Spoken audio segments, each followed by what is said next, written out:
Donc ce soir, la cérémonie des vœux se veut un peu particulière. Vous n'êtes pas sans savoir qu'au mois de mars auront lieu les élections municipales. Selon le code électoral, depuis le mois de septembre, nous sommes donc dans la période préélectorale, pendant laquelle la communication est particulièrement encadrée. Cependant, il est autorisé de faire des vœux et d'écrire le bulletin municipal, puisque vous l'avez reçu très récemment dans vos boîtes à lettres, en ne citant que ce qui s'est passé en 2019, sans évoquer bien sûr les nouveaux projets ou les futurs projets. Je vais donc vous faire une rétrospective de l'année écoulée. En 2019, nous avons abouti certains projets initiés pendant votre mandat. La route du Bourg qui passe devant l'école a été inaugurée. Avec l'aide et la maîtrise d'œuvre de la communauté de communes du Seignance, nous avons mis en sécurité et recalibré cette voie. Les piétons et les personnes à mobilité réduite ont toutes leur place. Les voitures et les deux roues, et même les engins agricoles, circulent aisément. La vitesse a été réduite à 30 km/h grâce aux ralentisseurs. Je rappelle d'ailleurs, comme lors de l'inauguration, que ceux-ci sont aux normes en vigueur. Ces travaux ont coûté 372 258 € TTC, très précisément. Et selon les critères du règlement de la voirie de la communauté de communes, la commune a participé à hauteur de 123 678 €. Des espaces de fleurissement donc, ont été imaginés lors de cette création et une commission a été créée pour faire des plantations. Après 3 ou 4 rendez-vous sur place et en mairie, cette nouvelle équipe d'élus et de bénévoles est prête à planter fleurs et arbustes. Ces travaux vont se réaliser très prochainement. Je profite de cette réalisation pour faire un petit rappel sur la bonne conduite des automobilistes. Nous remarquons de nombreuses infractions au code de la route. Le sens interdit à proximité de l'école n'est pas toujours respecté.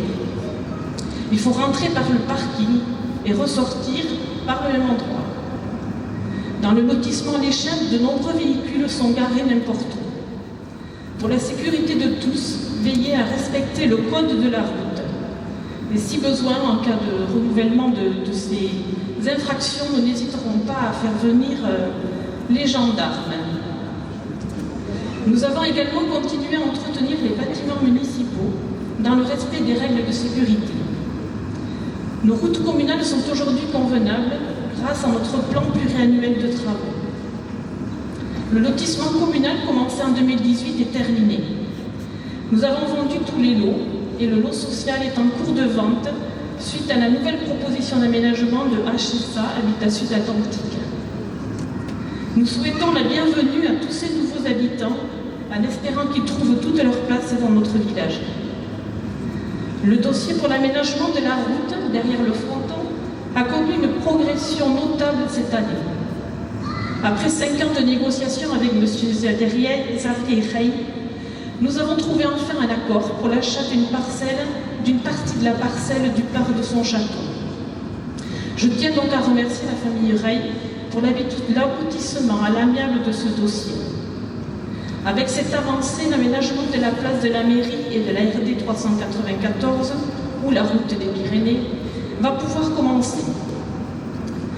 Nous allons donc, alors je vais vous rappeler un petit peu le principe, c'était donc de dévier la route de l'Estage vers le croisement des Sœurs, faire une place piétonne devant le parvis de la mairie et de l'église, et continuer la voie piétonne qui sera accessible donc à tous, comme le long de la route du Bourg, jusqu'au nouveau lotissement Costalat. L'aménagement de cette route sera identique à celui de la route du Bourg. En 2019 également, la microcrèche a bien avancé grâce au travail acharné de l'association du monde de Hainaut et surtout Madame Alemandou que je vous avais présentée l'année dernière, qui aussi est par là, dans le public. Voilà, à gauche, elle fait un petit coucou. Je vous assure que nos tout petits seront accueillis dans un très joli cadre. En effet, le permis de construire a été accordé par le service urbanisme de la communauté de communes avec un bail amphithéotique sur une parcelle communale située entre le lotissement Les Chênes et le local commercial. Cette microcrèche sera subventionnée par les communes de Biodos, Saint-André et Saint-Laurent-de-Gosse.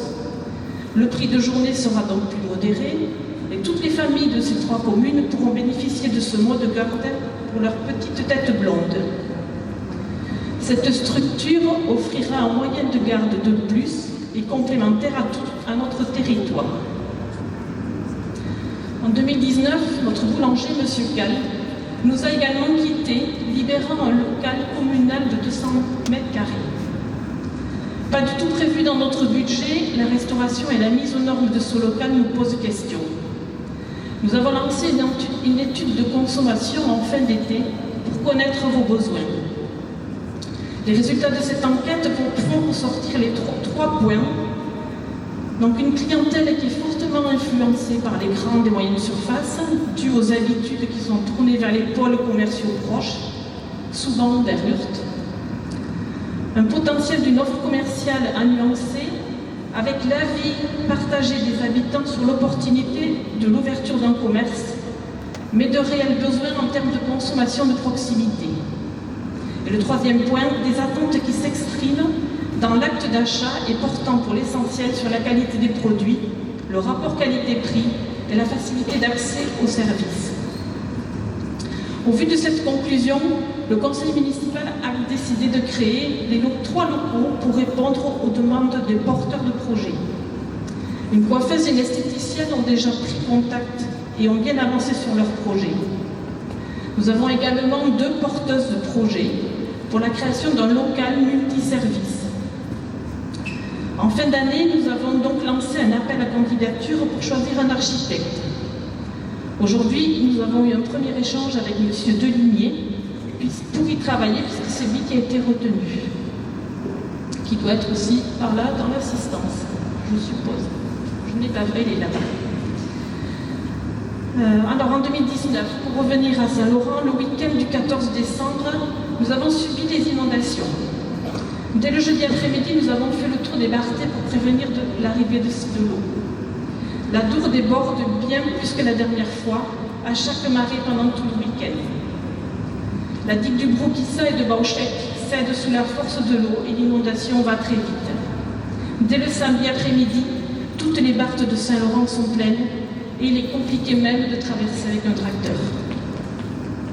Les services de l'État, que je remercie, sont très présents à nos côtés et nous autorisent à combler la digue de Bauchek. De nombreuses digues et ouvrages donc ont bien souffert cette fois-ci, et suite à la répétition de ces inondations, puisque depuis quelques années, c'est tous les ans, il va bien falloir les restaurer et s'y pencher dessus. À ce propos, je voulais rappeler un peu la difficulté de la gouvernance des digues. L'État s'est désengagé de cette compétence en 2019, aux dépens de la communauté commune. Cette compétence a été rétrocédée par la communauté commune à l'institution Adour en 2019, et en 2020, c'est le nouveau syndicat des berges de l'Adour qui est en charge de ce dossier. En délégation de la communauté commune, je défendrai ce dossier avec beaucoup de ténacité, je peux vous l'assurer. Je voudrais remercier aussi sur cet épisode les 3 agriculteurs qui nous ont aidés à combler la brèche avec le tracteur, la remorque, la pelle, la terre argileuse. Enfin, ils sont arrivés très équipés.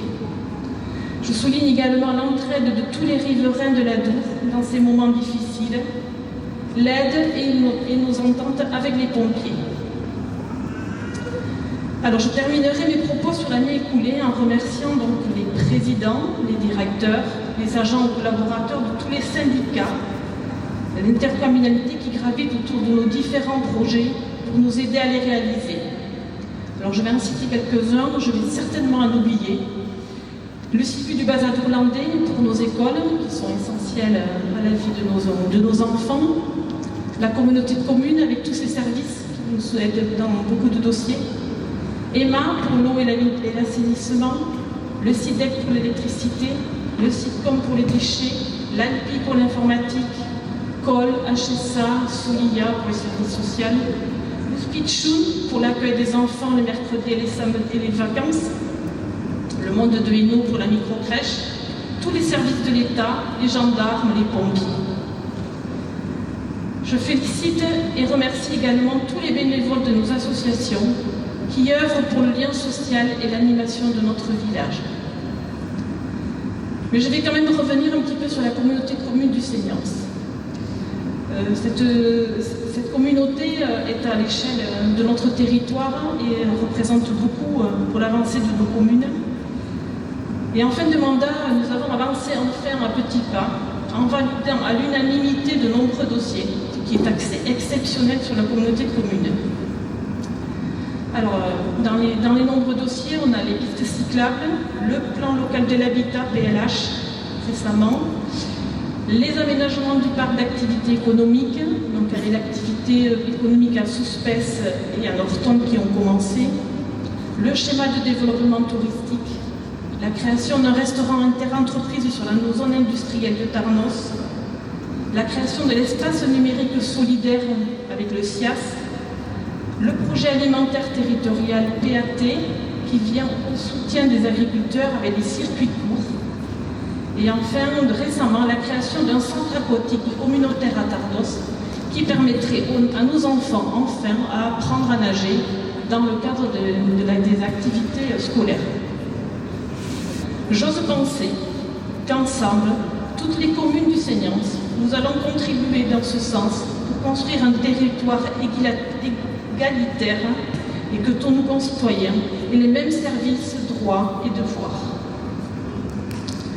Je tiens également à remercier tous mes collègues du conseil municipal qui pendant 6 ans ont su travailler dans le sens de l'intérêt général pour leur force de proposition, la tenue de nos débats et leur dévouement.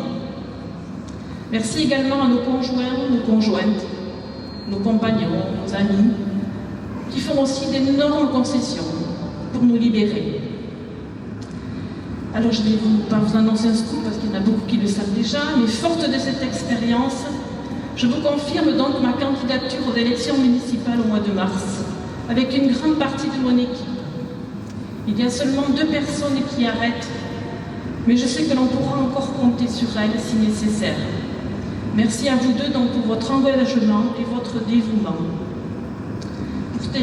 Pour terminer donc, je vais vous souhaiter au nom du conseil municipal une bonne et heureuse année 2020.